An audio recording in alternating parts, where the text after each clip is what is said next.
Bro, I think I might have found forbidden footage on Jason. In my 23 years of living, I have never heard anybody mention these scenes not once. And of course, if you're wondering what scenes I'm talking about the scenes from Friday the 13th Part 3. The screenshots and footage I'm about to show you are nasty work. Like, this is Jason getting utterly victimized by a survivor. No lie, when I was watching all of this, it felt like a noob killer trying to go against a sweat Dead by Daylight player. Now keep in mind, all the Jason fans were saying Jason is walking through Michael Myers. If they ever came in contact with each other, or if there ever was a movie made, Jason is low diffing him. He's walking through him.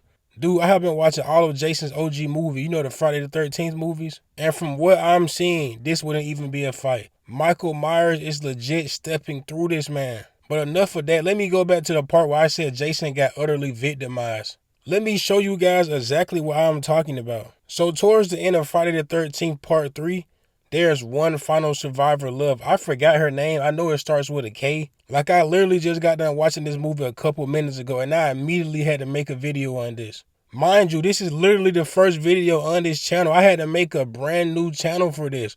Anyway, we get to the end game of the movie. It's the final survivor and Jason. Jason has literally knocked off everybody else in the movie. It's just one person left. When I tell you, this experience did not go how I thought it would go. So after doing all the stalking and scaring the victim like every horror movie does, where the killer stalks them and scares them, then he finally shows himself and the victim runs away. This is exactly what happened. Jason finally popped up. He showed himself. The girl, she sprints upstairs. I'm watching this. I'm like, okay, she running. You know, she ain't gonna make it far. I kid you not, this girl turns around and drops a pallet like it's Dead by Daylight. The only thing is, it wasn't a pallet she dropped, it was a set of books. She actually ran up the stairs, turned around like Dead by Daylight, and dropped a stack of books.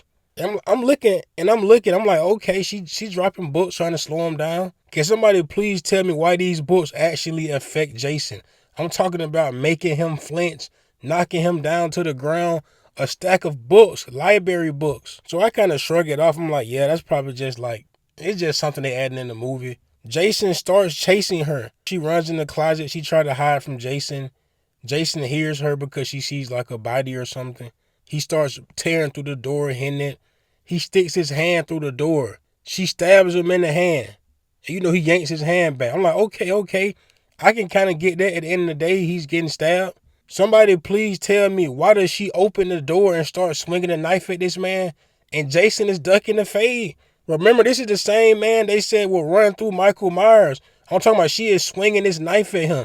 Jason is walking back, ducking the fade. And then after that, she hits him with a nasty leg stab. And at this point in the movie, my antennas are all the way up. I'm like, dude, it is really Jason? Like, never ever in a million years I thought I would see Jason walking back from a fight. Dude is like 260, 280 lived off the land. Why are you running from a 120, 150 pound woman? After this little scenario, she finds her way onto a ledge trying to get out of the house. And of course, Jason stops her from getting out. And her jacket rips and she falls down to the ground. Uninjured, by the way. I was shocked at this because usually when people fall from that type of height, they usually hop up limping, but she wasn't limping. So I should have knew something was up right then. Why isn't she limping from falling from that height? Usually in scary movies, people get hurt for less. They'll trip over a rock and they'll sprain their whole ACL. But she falls down. I'm like, oh, she's about to take off running through the woods like any typical movie. Guess what she decides to do next? She spins the block on Jason. Like, I'm dead serious. I'm not making any of this up. I just watched the movie. You know how in the OG Leatherface movie when a girl jumped through the window, she took off running down the long driveway and then got into a truck?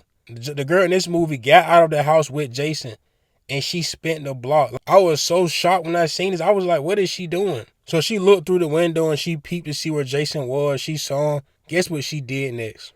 Instead of running like a normal person would do, she decided to hide behind the door, waited for Jason to come out the house, and then smacked this man on top of the head with the biggest log. If this isn't a Dead by Daylight abusive match, I don't know what is. After this, Jason falls over the ledge of the house and he falls to the ground. She uses opportunities to start up their van that they drove there in. Remember I said Jason fell over the porch and he was kind of like head spinning from getting hit. So she makes it to the van and she drives off. Jason teleports, like he activates his Friday the 13th, the game ability. He teleports in front of the car. Jason tries to stand in the road in aura form. I'm like, Jason, buddy, this isn't your movie anymore. She hits the gas. Guess what Jason does?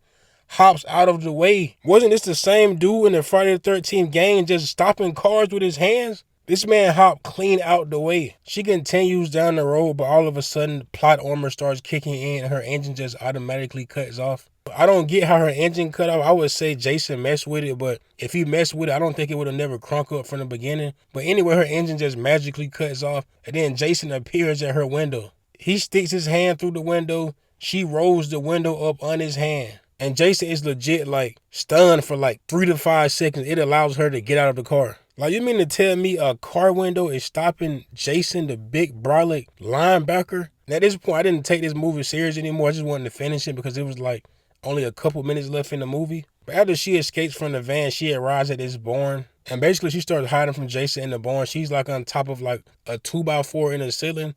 And then Jason finally comes into the barn. He's looking for her. Eventually, Jason uses common sense and he looks up because he realizes she couldn't went anywhere else. And then she like booty bashes him. Like, she falls down and hits this man with the Morio special. And Jason falls to the ground. And like I said earlier, at this point, I'm not even shocked. I'm just more shocked at the fact that they said he could beat Michael Myers. Like, no lie, during these scenes in the movie, I just kind of zoned off the movie. And I just immediately started thinking of Michael Myers. Like, do I got to go rewatch Michael Myers movie? Was he moving like this too? Like, did I think he was this top-notch horror icon? Do I got to go rewatch his movies and see that he moved like this too?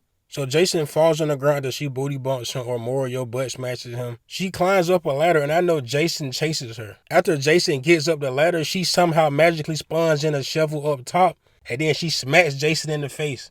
Like, Jason has been taking so many L's this movie, at this point just ready to get it over with. Then she kind of like ties the rope around his neck and kick him off or whatever. The end. Or so we thought. So she goes back downstairs and she's like, I guess she's like, I won. And when she opens the door, Jason starts finally moving again. He breaks loose, starts chasing her. I mean, out of nowhere, a character that should have been dead from the beginning of the movie comes out of the background. Like, he came from the back rooms, literally. He popped up and started fighting Jason for like 2 seconds, only for Jason to just two-tap this man. I don't even know why he came back. But in that nick of time while he two-tapped him, you'll never guess what happened. The woman spawns in another weapon. Where is she getting all these damn weapons from? She spawns in the axe. And then she finally chops Jason in the head and he falls down. Now, it's some more movie, of course, after this, but it's not really something I need to talk about. But I swear this movie was absolutely crazy. I was like, is this Jason's movie? In all honesty, if any of you haven't seen this movie, please go watch it. And then go watch some high competition games of Dead by Daylight. It felt like this girl was straight up harassing Jason this whole movie.